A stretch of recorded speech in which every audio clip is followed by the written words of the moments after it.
आज शाम मेरे साथ देखिए कलाम खुदा में से रसूलों के अमाल,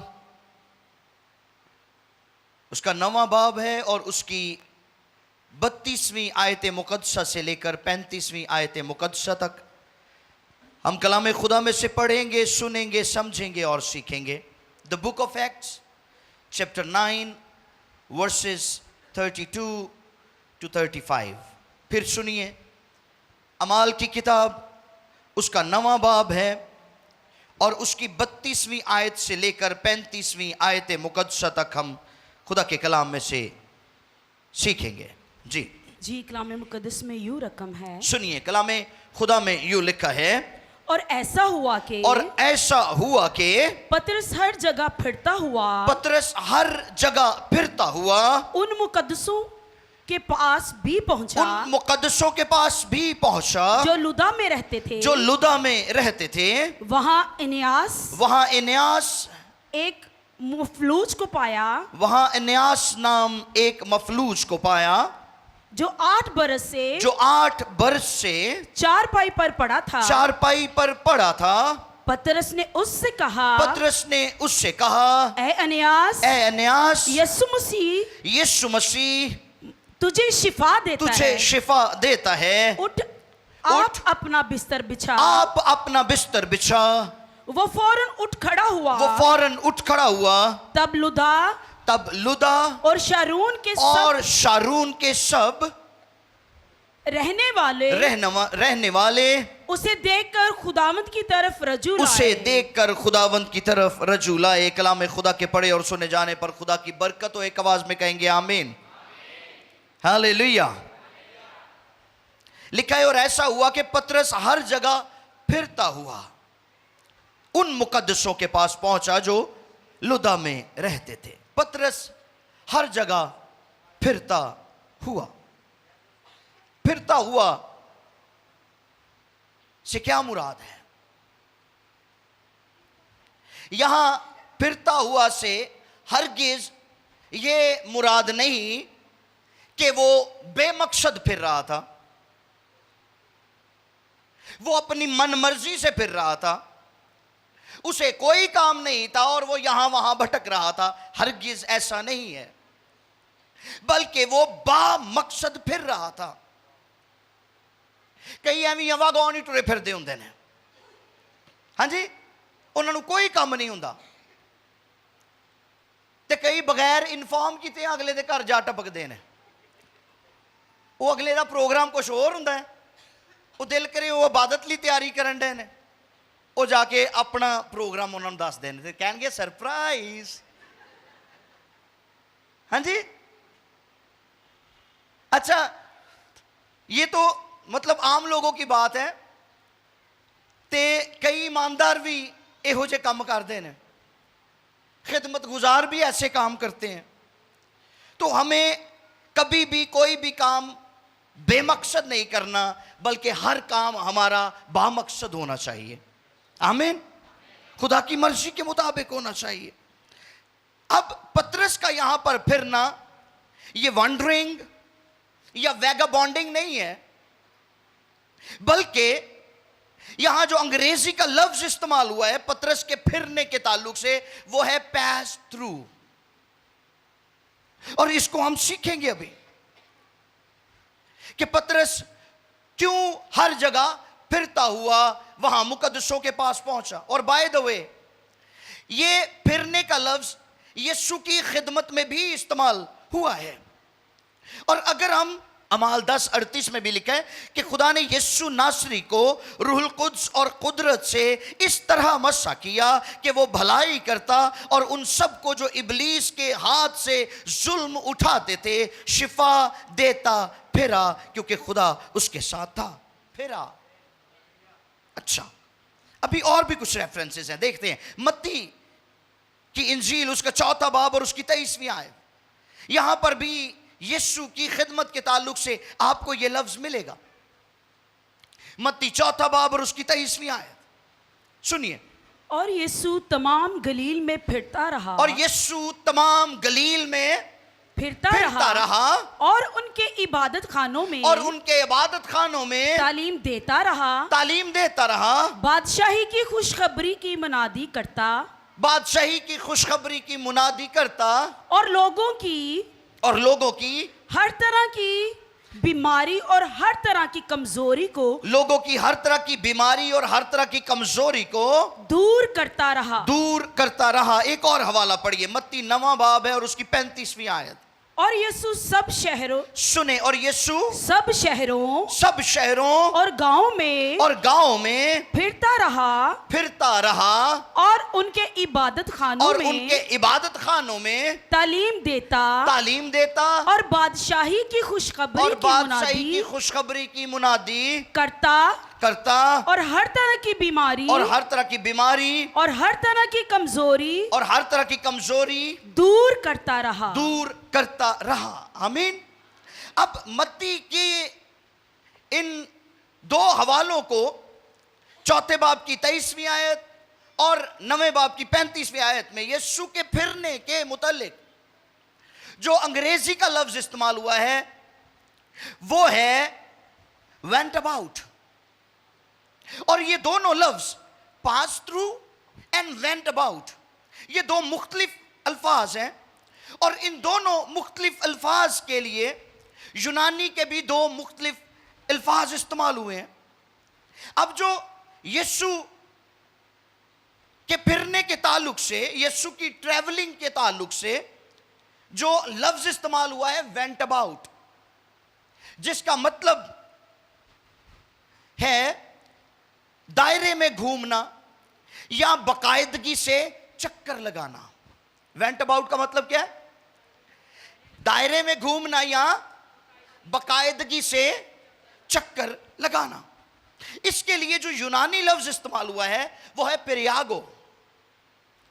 और पेरियागो यीशु की ट्रैवलिंग से मुतल्लिक है। फिरता रहा से मुराद यीशु की ट्रैवलिंग है, यीशु के मिशनरी दौरे हैं। यीशु जिस काम को लेकर बाप की तरफ से आया था उस काम को पूरा करने के लिए वो पूरे इस्राएल का चक्कर लगा रहा था। अपनी भेड़ों की फिक्र में यीशु घूम रहा था, यीशु फिर रहा था और ये बाकायदा निगरानी थी यीशु की तरफ से। और फिर पेरियागो से मुराद, बाकायदा चक्कर लगाने से मुराद एक ऐसे बादशाह के तौर पर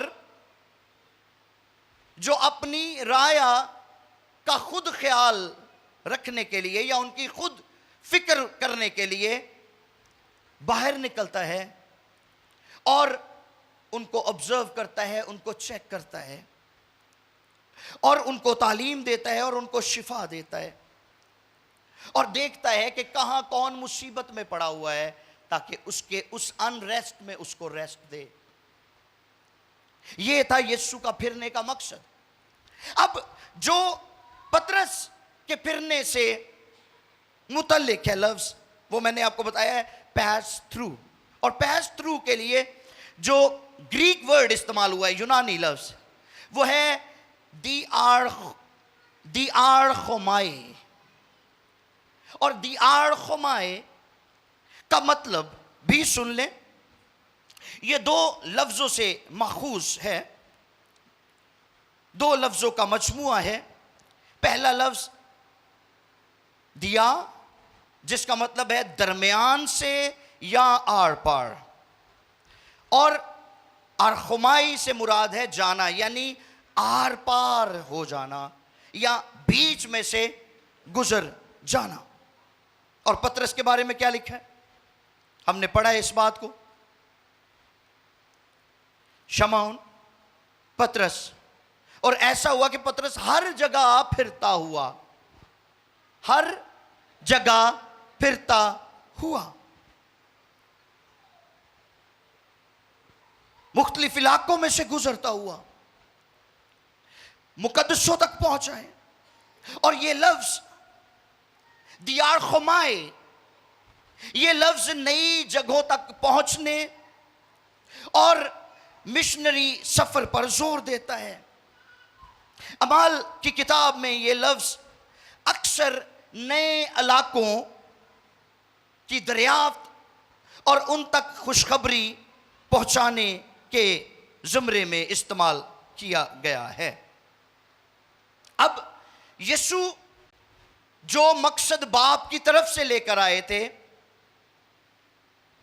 निजात का जो मंसूबा बाप की तरफ से लेकर आए थे, उसको पूरा करने के लिए यीशु पूरे इस्राएल में फिरता था और यीशु ने कोई कोना नहीं छोड़ा जहां यीशु नहीं गया।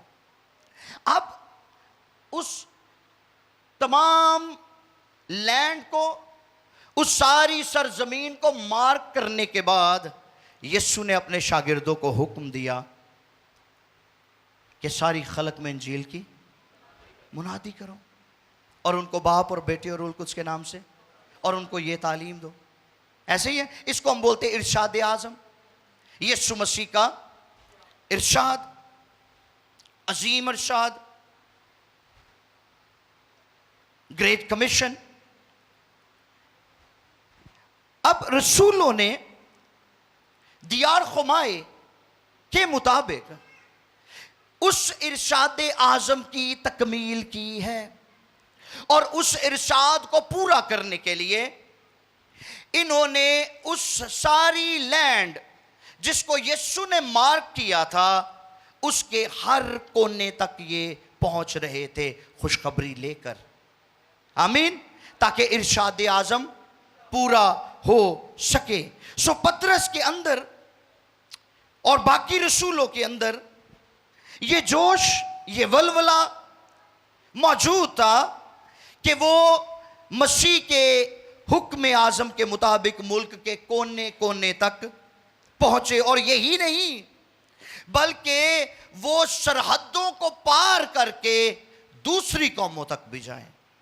आमीन, क्योंकि यीशु की ज़मीनी खिदमत के दौरान यूहन्ना की इंजील 10वें बाब की 16वीं आयत में खुदावंद यीशु ने अपने शागिर्दों को बताया कि मेरी और भी भेड़ें हैं जो इस भेड़ खाना की नहीं, मुझे उनको भी लाना ज़रूर है और वो मेरी आवाज़ सुनेंगी, फिर एक ही गल्ला और एक ही चरवाहा होगा।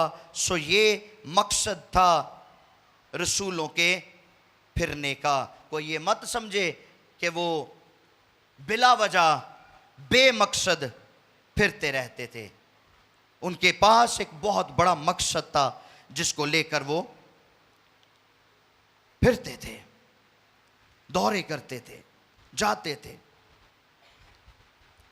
अब पतरस इरशाद आज़म की तकमील के लिए मुख्तलिफ इलाकों में से गुजरता हुआ, मुख्तलिफ मकामात में से होता हुआ कहां पहुंचा है?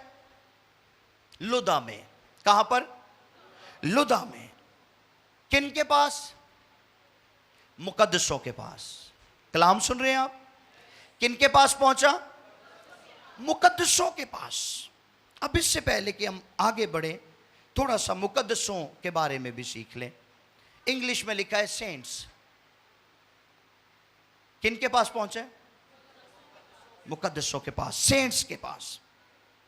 और आपको पता है रोमन कैथोलिक डॉक्ट्राइन के मुताबिक यह सिखाया जाता है कि वो ईमानदार जो बेहतरीन मसीही रियाजत करने के बाद, बेहतरीन मसीही रियाजत प्रैक्टिस करने के बाद मसीह में सो जाते हैं, वो जब आसमान पर जाते हैं फिरदौस में खुदा के हुजूर, तो वो खुदा के तख्त के करीब तर पहुंच जाते हैं, जिसके बाइस उनको सेंट्स कहा जाता है। यह सिखाया जाता है रोमन कैथोलिक डॉक्ट्राइन में कि वो मसीही जिनका हीरोएटिक बिहेवियर होता है, एटीट्यूड होता है, यानी वो मसीही जिंदगी में स्पिरिचुअल रैलम में, सूर में होते हैं, जब वो इस जहान से चले जाते हैं, जब वो कूच कर जाते हैं और खुदा के हुजूर, खुदा के तख्त के करीब तर उनको जगह मिलती है, तो वो सेंट्स बन जाते हैं।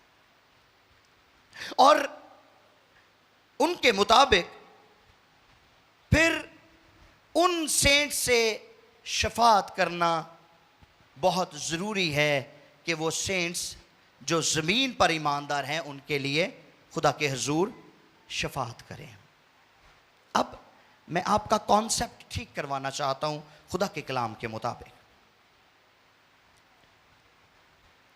दर हकीकत सेंट्स होते कौन हैं? यहां पर हमने सुना है 9वें बाब की 32वीं आयत में पतरस किन के पास पहुंचे हैं? बोलो, किन के पास? वो जिंदा थे या कूच कर चुके थे? हाँ जी, जिंदा थे। तो सुनिए, ईमानदारों का दूसरा नाम मुकद्दसीन है। हालेलुया। जो जिंदा हैं, जो आबिद हैं, जो प्रस्तिश करते हैं, जो यीशु मसीह के गवाह हैं, उनका दूसरा नाम सेंट्स है। वो मुकद्दसीन हैं जिन्होंने यीशु मसीह को अपना शख्सी निजात दहिंदा कबूल कर लिया है, जिन्होंने यीशु मसीह को अब पहन लिया है, जिन्होंने उस पर ईमान लाकर हमेशा की जिंदगी में कदम रख दिया है।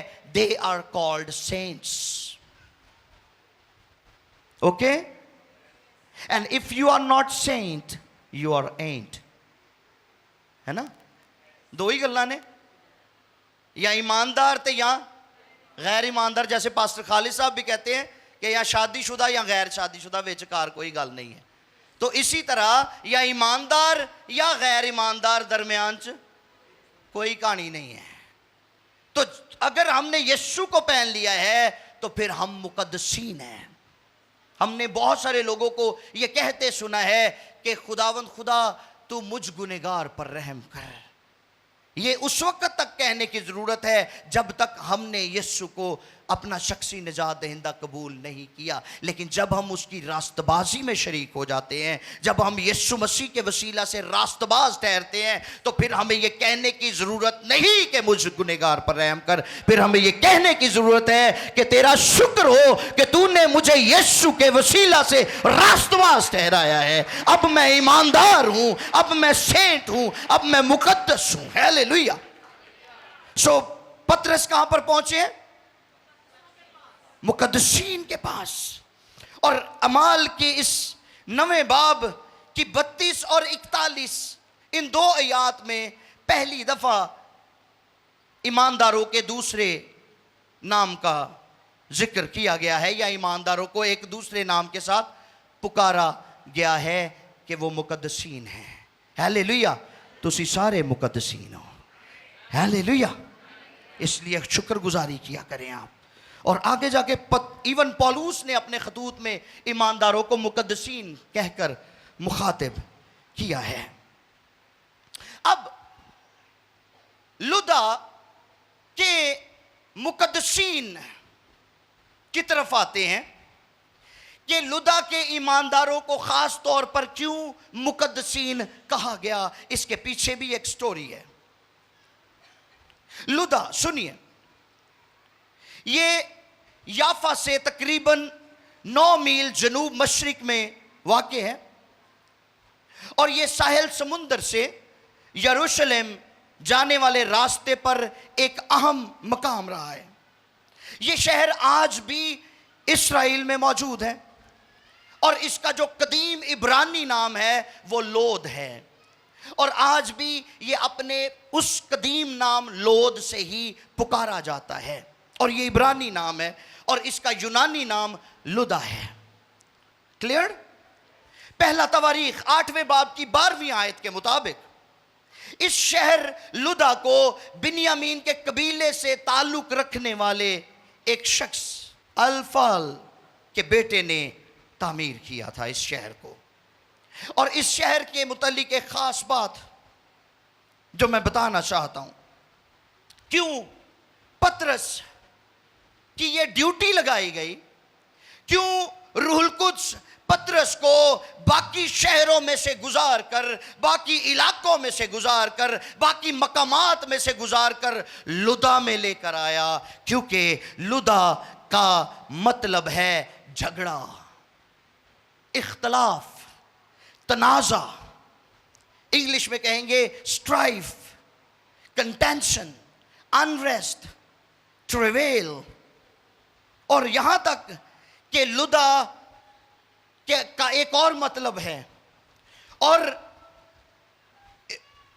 इसकी जो डेफिनेशन के मुताबिक, इसकी तशरीह के मुताबिक, लुदा को बच्चे की पैदाइश की तकलीफ या दर्द ज़ह से भी तशबीह दी गई है। यानी ये एक ऐसा शहर था जहां कभी भी टेंशन खत्म ही नहीं हुई थी, यहां तजाद रहते थे, यहां इख्तलाफात बहुत ज्यादा थे, यहां झगड़ा रगड़ा रहता था। और ऐसी सूरत हाल में, ऐसे मकाम पर जहां इख्तलाफात थे, जहां अनरेस्ट था, जहां स्ट्राइफ था, वहां भी खुदा ने मुकद्दसीन को कायम कर रखा था। हालेलुया। वहां भी मुकद्दसीन मौजूद थे। और ये शहर लुदा, ये एक तारीखी शहर है। और जैसा मैंने आपको बताया कि ये इख्तलाफात और फसादात की जद में रहता था। 66 मीम में एक रोमी जर्नैल सेस्टियस गैलस उसका नाम था। एक रोमी जर्नैल सेस्टियस गैलस उसका नाम था। उसने इस शहर को मुकम्मल तौर पर जलाकर राख कर दिया था। और ये उस वक्त हुआ जब इस शहर के रहने वाले यरूशलेम में ईद मनाने के लिए गए हुए थे। सो इस शहर के अंदर अनरेस्ट बहुत ज्यादा था, तलखियां बहुत ज्यादा थी। और लुदा के ईमानदारों के लिए मुकद्दसीन का लफ्ज एक एजाज था। हालेलुया। क्योंकि वो बेसकूनी में भी सुकून की जिंदगी गुजार रहे थे, पाकीज़गी की जिंदगी गुजार रहे थे। क्योंकि उनका मरकज़े निगाह झगड़े, फसाद, इख्तलाफात, अनरेस्ट नहीं था। वो हालात की संगीनी पर नहीं, बल्कि खुदा कादरे मुतलिक पर निगाहें लगाए रखते थे, जो उनकी तसल्ली और उनके तहफ़्फ़ुज़ के लिए काफ़ी था। हालेलुया। ये ईमानदारों की क्वालिटी है, और ये क्वालिटी हमारे अंदर होनी चाहिए। अगर हमारे घर में अनरेस्ट है, अगर हमारे शहर में अनरेस्ट है, अगर हमारे इलाके में अनरेस्ट है, अगर हमारी गली में अनरेस्ट है, तो उस अनरेस्ट के अंदर भी हमें फ़कत और फ़कत खुदा कादर मुतलिक की तरफ निगाहें लगाए रखना बहुत ज़रूरी है। अपने ईमान में कायम रहना बहुत ज़रूरी है। और आज यकीनन सारी दुनिया परेशान है, अनरेस्ट है दुनिया में, लेकिन ईमानदारों के अंदर एक अजीब शादमानी मौजूद है। हालेलुया। ईमानदार मुतमईन है। क्यों? इसलिए कि ईमानदार जानते हैं कि जिसके हम परिस्तार हैं वो आज भी तख्त नशीन है। हालेलुया। वो आज भी बादशाह है, वो आज भी हमें संभालने की कुदरत रखता है। वो हर तरह के अनरेस्ट में अपने इत्मीनान को, अपने पीस को, अपनी सलामती को जारी करता है। राइट। लुदा एक ऐसा मकाम था जहां से हर तरह के लोग गुजरते थे, हर तरह के लोग, चंगे भी ते माड़े भी। वहां के ईमानदारों को हर वक्त बैरूनी दबाव और रोमी तनाव खिंचाव का सामना रहता था। तानू भी बतौर ईमानदार हर तरह के लोग मिलते हैं, चंगे भी ते माड़े भी। हाँ जी, दुआ गो भी और चुगलखोर भी। अब डिपेंड आप पे करता है कि तुसी ताड़ा रवैया किंजदा है। हाँ जी, कई गिरगट वांगू रंग बदल जाते हैं। वो जिंज दा बंदा हुंदा उंज ते ही हो जाते हैं हालात के मुताबिक।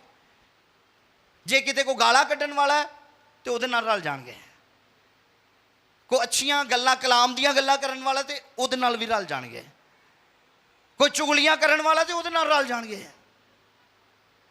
जिथे किसी ने कलाम की गुफ्तगू शुरू की उत्थे ऐसा कलाम शुरू किया कि अगला हैरान हो जाए, कहना लगता है पादरी है। हाँ जी, ते जे किते ऐसे लोगों ना टाकरा हो गया जिन्हां दी जिंदगी नाकामियां ना भरी हुई है, शिकायतां नाल भरी हुई है, उत्थे वो इहो जी बेदीनी विखांदे ने कि लगता है इस तो वड्डा बेदीन को दुनिया च नहीं होएगा। हमारा रवैया ऐसा नहीं होना चाहिए। सीखें लुदा के ईमानदारों से जिनको मुकद्दसीन कहा गया है। Hallelujah, they were saints not ants. आमीन, वो सेंट्स थे क्योंकि उन्हें हर वक्त बैरूनी दबाव और रोमी तनाव खिंचाव का सामना रहता था, और ऐसे हालात में भी उन्होंने ना सिर्फ अपने ईमान को महफूज रखा बल्कि हर तरह की कश्मकश के बावजूद भी अपनी रूहानी पाकीज़गी को बरकरार रखा। इसीलिए वो रास्तबाज मुकद्दसीन ठहरे। आमीन, उन्होंने गिव अप नहीं किया, वो डटे रहे हैं, हालात का मुकाबला किया है, और खुदावंद में वो मुतमईन थे, सेटिस्फाइड थे, हालात चाहे कैसे भी। और इस बात का तजुर्बा हबकूक को भी था। हबकूक के पहले बाब में हबकूक ने खुदा से पहले गिला किया। उसने कहा हर तरफ जुल्म ही जुल्म है, बर्बरियत है, बनी इस्राएल पिस रहे हैं और कोई हमारी आवाज सुनने के लिए तैयार नहीं है। लेकिन अगले ही बाब में हम उसका रवैया देखते हैं, और उसने इस बात को जान लिया, समझ लिया कि इस सारी टेंशन के अंदर, इस सारे अनरेस्ट के अंदर, इस स्ट्राइफ के अंदर खुदा आज भी हमें संभालने की कुदरत रखता है। हालेलुया, आज भी हमें संभाल। और वो कहने लगा मैं अपनी दीदगाह पर खड़ा रहूंगा और बुर्ज पर चढ़कर इंतजार करूंगा कि खुदा मुझसे क्या कहता है।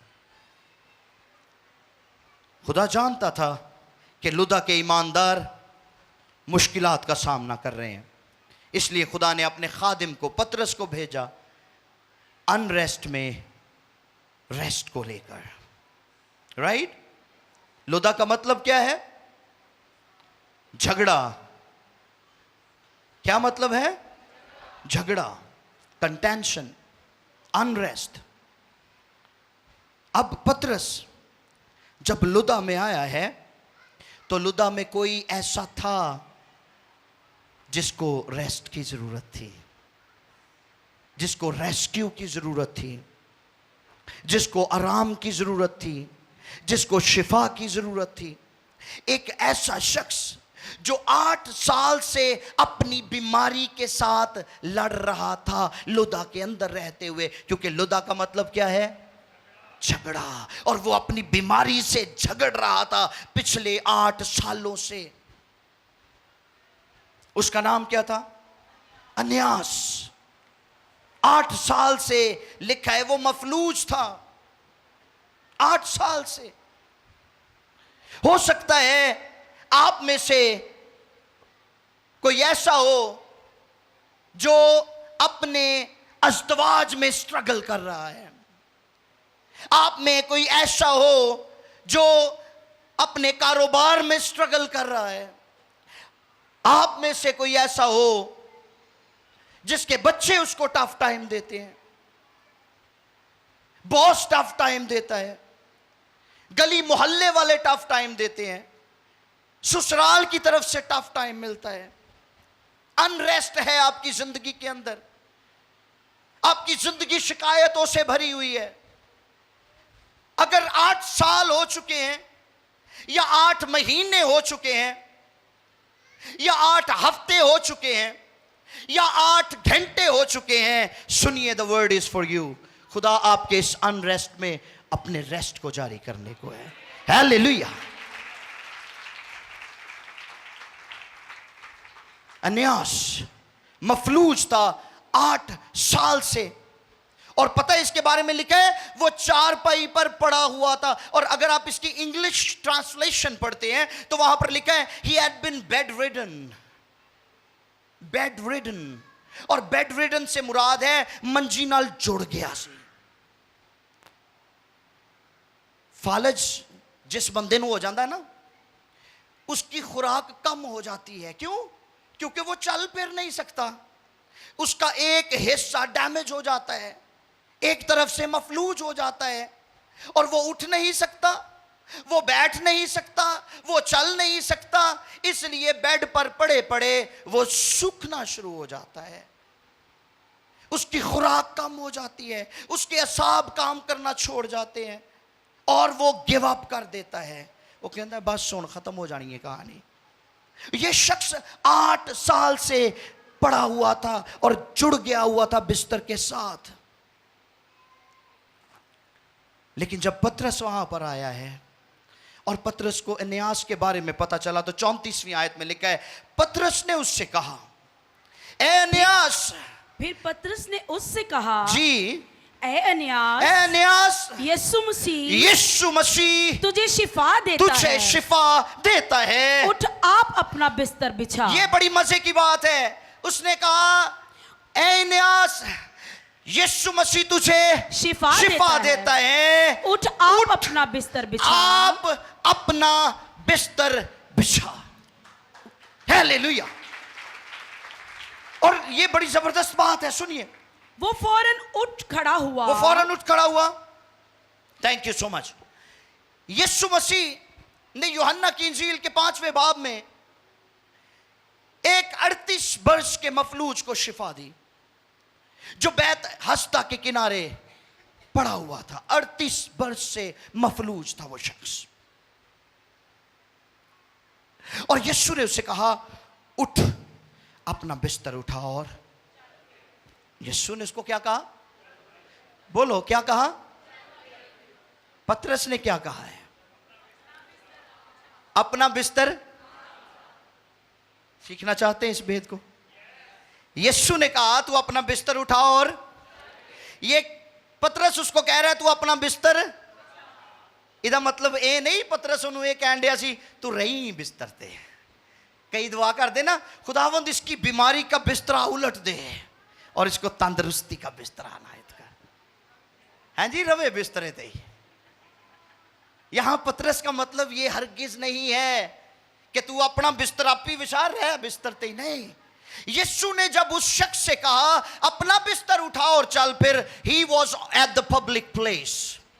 वो पब्लिक प्लेस पर था और जरूरी था कि वो जब शिफा पा गया तो फिर वहां ना रहता, अपना बिस्तर उठाकर अपने घर जाता और अपने घर वालों को बताता कि यीशु ने मुझे हील कर दिया है। अब ये शख्स जिसको पतरस ने शिफा दी है, पतरस ने जब इसे कहा कि तू अपना बिस्तर आप बिछा, लिखा है वो फौरन उठ खड़ा हुआ। वो शख्स जो बेड रिडन था, वो शख्स जो चारपाई के साथ जुड़ा हुआ था, जिसके उठने की कोई उम्मीद नहीं थी, इसकी टेक केयर कोई और करता था, इसके लिए बिस्तर कोई और बिछाता था, इसकी जिम्मेदारी किसी और के ऊपर थी, और वो जो इसकी टेक केयर करता था वो अनरेस्ट में था। अब खुदावंद यीशु ने ना सिर्फ अन्यास को रेस्ट दिया बल्कि उस शख्स को भी रेस्ट दिया जो इसकी टेक केयर करता था। इसलिए पतरस ने कहा अब तू अपना बिस्तरा खुद बिछा ताकि वो जो तेरी खातिर अनरेस्ट है वो भी रेस्ट करे तो तू भी रेस्ट कर। Hallelujah, hallelujah. हुण तू अपनी जिम्मेदारी आप ही चुक। जो सोना होवे अपना बिस्तर आप ही विछा। हालेलुया। खुदा आपकी जिंदगी में रेस्ट ला रहा है। आप जिस भी बीमारी में मुब्तला है, मुझे नहीं पता, खुदा जानता है, और वो आज शाम आपको बहाल करना चाहता है। अब यहां जो खूबसूरत बात पतरस ने की है, उसने क्या कहा? उसने कहा यीशु मसीह तुझे, और पतरस के इस फिक्रे ने कि यीशु मसीह तुझे शिफा देता है, इन्यास और वहां मौजूद लोगों को खुदावंद यीशु की हुजूरी की जमानत दी ताकि वो जाने कि शिफा देने वाला पतरस नहीं बल्कि हालेलुया। यीशु शिफा देता है ताकि वो खादिम पर नजरें ना लगा। आज बड़े सारे लोगों ने खादमा ते नजर लाइया हुई हैं कि खादम कवेगा तो शिफा होनी है, खादम हाथ रखेगा तो शिफा होगी। भावें रब दा हाथ उरते होवे ते भावें ना होवे, तुसी जरूर हाथ रखा लो। सुने, खादम वो बल्ली है जिस पर मूसा ने पीतल का सांप लटकाया था। शिफा बल्ली को देखकर नहीं बल्कि पीतल के सांप को देखकर होती थी। खादम वो बल्ली है जो यीशु को रिप्रेजेंट करता है। आपको खादम को नहीं देखना, आपको यीशु को देखना है जो शिफा का मंबा है, जिसके अंदर से शिफा जारी होती है। आमीन। और फिर हमें बतौर खादिम कभी भी खुदा का जलाल लेने की कोशिश नहीं करनी, कभी भी। जरूर है कि खुदा खुदा रहे और मिट्टी मिट्टी रहे। हालेलुया। आखिरी बात है, अन्यास को शिफा मिल गई। अन्यास की शिफा लुदा और शारून के रहने वालों के लिए तौबा, ईमान, तब्दीली और नजात का बाइस बनी। हालेलुया। इत्थे कल्ली शिफा नहीं मिली, यहां पर नजात का काम भी हुआ है। खुदा अनरेस्ट में पीस को लेकर आया है। पतरस को ऐसे ही नहीं खुदा ने दूसरे शहरों में से, दूसरे इलाकों में से, दूसरे गांव में से गुजारा। इसके पीछे एक बड़ा मकसद था। एवी नहीं फिरदा रहा पतरस, वो वहां खुदा की मर्जी से शहरों में से, कस्बों में से, इलाकों में से, गांवों में से, मकामात में से गुजरता हुआ पहुंचा है ताकि अन्यास को भी रेस्ट मिले, मुकद्दसीन की भी हौसला अफजाई हो और शारून और लुदा के लोग नजात पाएं। हालेलुया। शिफा नजात का बाइस बनी है। I was so excited to share this word. जब खुदा मुझे पैगाम दिया खुदावंद ने गुजरी रात, तो मैं इतना बेचैन था कि मेरा दिल करन दिया सी फटाफट जुमेरात हो जावे ते शाम हो जाए मैं कलाम शेयर करा। और ग्लोरी टू गॉड। इस पैगाम का टॉपिक है शिफा जो जिंदगियां बदल दे। हालेलुया। शिफा। अब अन्यास की शिफा ने क्या काम किया है? अन्यास की शिफा ने लुदा और शारून के रहने वालों की जिंदगियां बदल दी हैं। 35वीं आयत में लिखा है, तब लुदा और शारून के सब रहने वाले उसे देखकर खुदावंद की तरफ रजू लाए। हालेलुया। ऐसी शिफा जिसने दूसरों की जिंदगियां बदल के रख दी। अब एक और बड़ी खास बात, दिलचस्प बात, भेद की बात, वो ये है कि अन्यास के नाम का मतलब है प्रेज वर्दी, काबिले तारीफ। अन्यास के नाम का मतलब क्या है? हुण जे किसी ने अपने बेटे का नाम रखना होए, खुदा अगर किसी को बेटा देंदा है तो उसका नाम अन्यास जरूर रखियो। I recommend it. इसका मतलब क्या है? काबिले तारीफ। क्या? काबिले तारीफ, सिताइश के लायक, मुस्तहसन, जिसका मतलब है जिसकी तारीफ की जाए। ते बंदा ते मफलूज सी ते तारीफ दे काबिल कादा रहा। आप कहेंगे मुझे तो एक अरसा हो गया है अपनी बीमारी के साथ झगड़ते हुए, अपनी इस बीमारी के साथ अब तो मैंने कंप्रोमाइज कर लिया है, हुण ते मैं समझौता कर लिया है कि मैनू इस बीमारी दे नाल इंजी जिंदगी गुजारनी पएगी। बाजो का डॉक्टर कह देंगे है ना कि जी ताड़ी शुगर ये तो दायमी है, ये तो हुण कबर तक ही नाल जानी है, हुण तुहानू कंप्रोमाइज करना पैना है। समझ रहे? तुहाडा जिहड़ा साह दा मसला है हुण तुहानू एंड तक ही नाल जाना है, दायमी है, ये हुण तुहानू कंप्रोमाइज करना पैना। और हम कंप्रोमाइज कर लेते हैं, हम कहते हैं अच्छा चलो कोई गल नहीं, फिर एनजी लिखी सी। सुने, 8 साल से ये मफलूज था, अनरेस्ट में था, लेकिन खुदा ने इसकी भी फिक्र की है। ये काबिल सिताइश था और खुदा इसकी गवाही के वसीला से इसको काबिल सिताइश बनाना चाहता था, जो इसके नाम का मतलब था। अब क्या हुआ है, अन्यास की मौजज़ाना शिफा को देखकर बहुत से लोगों ने खुदावंद यीशु मसीह को शख्सी नजात दहिंदा कबूल कर लिया, जिसकी वजह से अन्यास की गवाही काबिल सिताइश ठहरी। हालेलुया, हालेलुया, काबिल सिताइश। और बीमार नहीं रहा, वो ठीक हो गया और उससे कहा गया हुन अपना बिस्तर आप ही विछाया कर भाई, अब तू तंदुरुस्त हो गया है।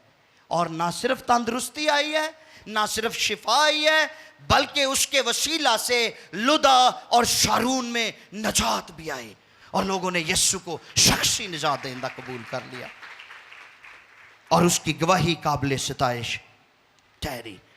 पतरस का हर जगह फिरते हुए लुदा तक पहुंचना बेमकसद नहीं था।